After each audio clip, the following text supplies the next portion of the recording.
तो दोस्तों, भारत के महान सम्राट पृथ्वीराज चौहान, उन्होंने तो अपनी साहस और अपनी वीरता से तो दुश्मनों की ईंट से ईंट बजा दी। वो एक ऐसे योद्धा थे जिनके हर किस्से, कहानियां भारतीय इतिहास के पन्नों में स्वर्ण अक्षरों में लिखे गए थे। तो आइए जानते हैं इस महाशूरवीर की कुछ कहानियों के बारे में।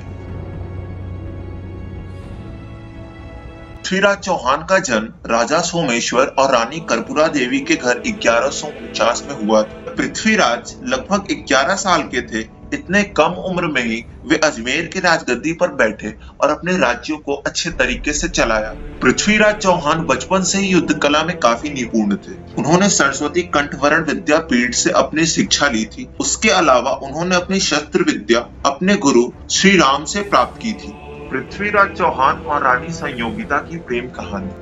कन्नौज के राजा की बेटी रानी संयोगिता की सुंदरता की चर्चा पूरे भारत में थी। एक बार उनके दरबार में पन्ना राय पृथ्वीराज चौहान का चित्र लेकर पहुंचते हैं। उसे देखने के बाद रानी संयोगिता उनसे प्यार करने लगी। फिर उसके बाद पन्ना राय रानी संयोगिता का चित्र लेकर सम्राट पृथ्वीराज चौहान के दरबार पहुंचते हैं और उस चित्र को देखने के बाद पृथ्वीराज चौहान को रानी संयोगिता पसंद आ गई। दूसरी ओर उनके पिता जयचंद ने संयोगिता का विवाह स्वयंवर करने का आयोजन किया। जयचंद ने अश्वमेध यज्ञ का आयोजन भी किया था। इस यज्ञ से वे भारत पर प्रभुत्व की इच्छा रखता था, जिसके विपरीत पृथ्वीराज चौहान ने इसका विरोध किया, जिस कारण जयचंद ने पृथ्वीराज चौहान को स्वयंवर में आमंत्रित न करने का फैसला लिया और द्वारपाल के स्थान पर पृथ्वीराज चौहान की प्रतिमा लगवा दी। स्वयंवर काल के समय जब रानी संयोगिता हाथ में वरमाला लिए राजाओं को देख रही थी, फिर उनकी नजर पृथ्वीराज चौहान की मूर्ति पर पड़ी।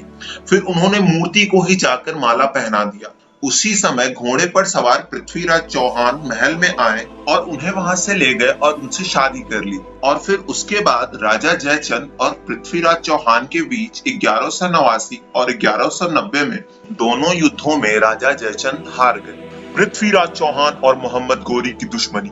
तो बताया जाता है कि पृथ्वीराज चौहान ने मोहम्मद गोरी को 17 बार परास्त किया था, लेकिन मुस्लिम पक्ष दो युद्ध का जिक्र करते हैं, तराइन का पहला और दूसरा युद्ध। तराइन का इलाका हरियाणा में स्थित है। इस तराइन के पहले युद्ध में गोरी को हार मिली थी, किंतु पृथ्वीराज चौहान ने उसे जिंदा छोड़ गलत किया था, वरना हमारा इतिहास शायद कुछ और होता। फिर दूसरी बार जयचंद ने मोहम्मद गोरी की मदद की थी, जिससे तराइन के दूसरे युद्ध 1192 में पृथ्वीराज चौहान की हार हो गई। आज तक पृथ्वीराज चौहान ने जितने भी युद्ध जीते थे, इन सब में उनकी सेना का एक बड़ी भूमिका थी। 3 लाख सैनिक और 300 हाथी और घोड़े की सेना की भी एक अहम योगदान था, जिस कारण उन्होंने कई युद्ध जीते और अपने राज्यों को बढ़ाते चले गए। पृथ्वीराज रासो किताब में उनकी वीरता की कहानी लिखने वाले चनवर दाई उनके बड़े अच्छे और प्रिय मित्र थे। पृथ्वीराज चौहान की मृत्यु। पृथ्वीराज रासो में बताया गया है कि मोहम्मद गोरी पृथ्वीराज चौहान को हराने के बाद अफगानिस्तान ले गया और उन्हें बहुत से कष्ट दिए, साथ ही उनकी आंखें भी जला दी। कहा जाता है कि चनवर दाई भी उनके साथ गए और उनकी हिम्मत बढ़ाते हुए उन्होंने उनकी शस्त्र विद्या याद कराते हुए उन्हें शब्द भेदी बाण से गोरी को मारने को कहा, और ऐसा ही पृथ्वीराज चौहान ने किया और गोरी को शब्द भेदी बाण से मार डाला। बाद में चनवर दाई ने उनके साथ ही अपनी भी आत्महत्या कर ली।